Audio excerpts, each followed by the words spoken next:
Hello guys! Ngayon may challenge tayo ngayon. So, kailangan hindi lumagpas ng 500 pesos yung ating bibilhin grocery. Medyo excited ako dito na medyo kinakabahan kasi minsan may mga times na hindi ko na napipigilan yung sarili ko, nabibili ko yung mga hindi naman importante, napapagasto ako. At saka okay lang din naman kasi kilala ko din naman yung sarili ko na matipid kahit na minsan. I'm a foodie person. Itong grocery na to is good for 1 week. Yeah, 1 week or maybe pabuti na natin ng 2 weeks. So itong bibilhin kong groceries is yung mga essentials lang. At saka hindi na rin pala ako bibili ng mga sabon, ng shampoo. Kasi meron akong shampoo, meron na rin akong sabon dito. So ekes na yun sa akin. So ayun, let's go. See you later. Okay guys, kailangan ko. This one. Kano ba to? May ako natignan yung price. Basta mura lang to. Diba, ang laki ng space dito. Bet ko to. Ito. Where is the expiration? Kasi minsan madaling ma-expire. September 2020. September. Wala bang October?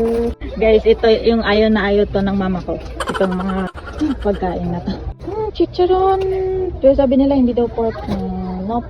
Pag dumadaan ako dito, nagagalit yung mama ko. Sabi niya, unhealthy yan. Isa lang. Isa lang. Dahil dapat yung mahangin. Walang mahangin dito. Isa lang. Pwede, paano kung dalawa na? Baka sobraan na to. Guys, ito, kay mama ko to. Pili ko lang to. Ito sa akin. Pag dumadaan ako dito, sabi niya, bawal daw. Bawal daw sa akin. Sabi niya, mama, bawal sa akin to. Lahat to. Bawal sa akin daw to. Alam mo naman, mother. Pero dalawang kinuha. Hindi kasi ako lumalabas. So baka 2 weeks niya ako lalabas. Isahan na natin. Ito yung guys ano namin dito. Ang laki ng space. Ganun. Nakakapagod maglakad dito. Guys, saan ang halal dito guys? Hindi to halal oh. Hindi to halal. Ito lang yung halal. Ito lang. Pero syempre hindi natin hindi kasali to sa 500 challenge natin. Okay? Ito na dapat yung last destination ko. So, dalawang ganito.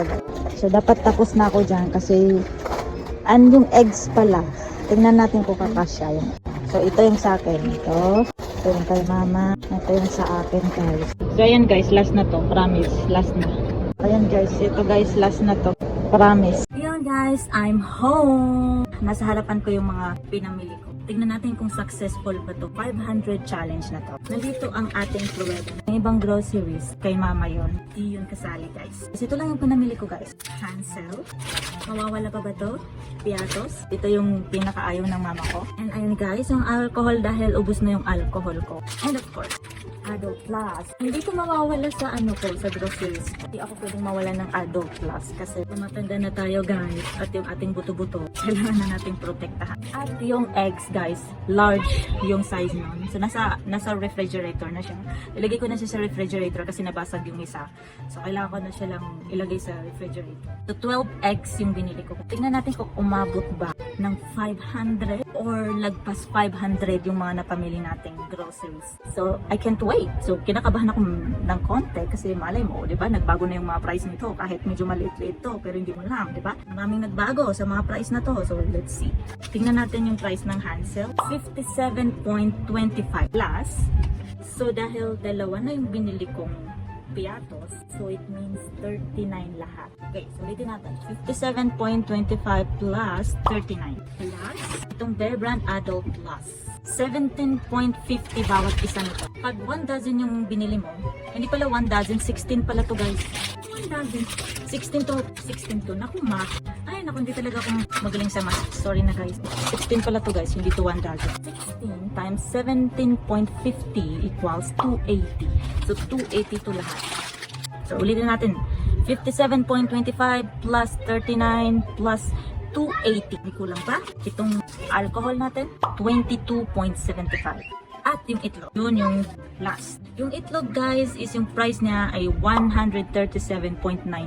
Far as I remember, nung bumili ako, I think last month na ako bumili ng itlog. Ganun ako katipid. Hindi pa rin nagbago yung price guys. Ganun pa rin, 137.90. Okay, ulitin natin. 57.25 plus 39 plus 280 plus 22.75 plus 137.90 equals... Siyempre kailangan ko ng calculator. Babalikan ko kayo. Tignan natin kung successful ba ang 500 challenge natin.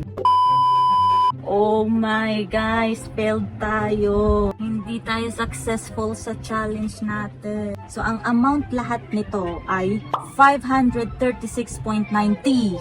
Yung sobra niya ay 36.90. Yung rules natin guys, kailangan 500, exact 500 lang yung mabili natin. Or less than 500, pero hindi tayo nagtagumpay.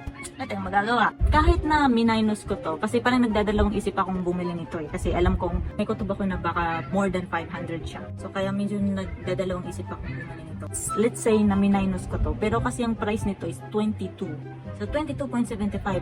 Eh yung sobra ng 500 ay 36. So kahit pa minus ko to, wala pa ring silbi. Meron pa ring sobra sa 500. Failed tayo guys. So ayun guys, I think patunay lang to guys. Yung 500 natin ay sobrang konti lang ng mabibili natin sa 500. Promise guys. So ito, as in, ito lang to guys. So hindi to marami. Ngayon sa panahon ngayon, imposible na yung 500. Kulang yung 500 sa mga kailangan natin. So confident pa naman ako. Akala ko pa naman hindi siya lalagpas ng 500. Na ako nagdagdag ng iba pang groceries. Wala, failed pa rin tayo. Baka may magsabi, bakit mo kasi ito dinagdag? Buhay din to guys. Lalo na pag nagka-crave ka ng mga salty food, no? Imbis na burger, fries, fried chicken. Okay na to.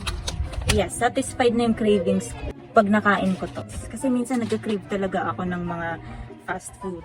Pero pag nakakain ako nito, nawawala din, nasa-satisfied na rin yung cravings ko pag ito yung kinain ko. So, kaya hindi ito mawala sa groceries ko. Kung may kilala kayong nauumay sa mga sweet, ako yun guys. Ang dali kong maumay sa mga sweet food, mga matatamis na pagkain, like this. Sobrang tamis nito. Pero ito yung gusto kong flavor sa Hansel. Ito talagang favorite kong flavor, itong mocha nila. Lasang-lasa mo talaga yung mocha. Matamis siya, pero at least, diba, masarap. Yung iba kasi, hindi ko bet. Kasi matamis lang sila. So, yan, nag-failed tayo sa challenge natin na 500 groceries challenge. Hindi pa kasama yung mga sabon doon, pero lumagpas pa rin ng 500. Work hard tayo mga beshi para mabili natin yung gusto nating bilhin. So, ayun lang guys. So, that's the end of our video. Ayun guys, failed tayo. But it's okay. Marami pa namang challenge. Marami pa namang challenge. So, try natin yung ibang challenge. Wala nang energy si atin yung girl. So, ayun lang guys. Thank you so much. Goodbye!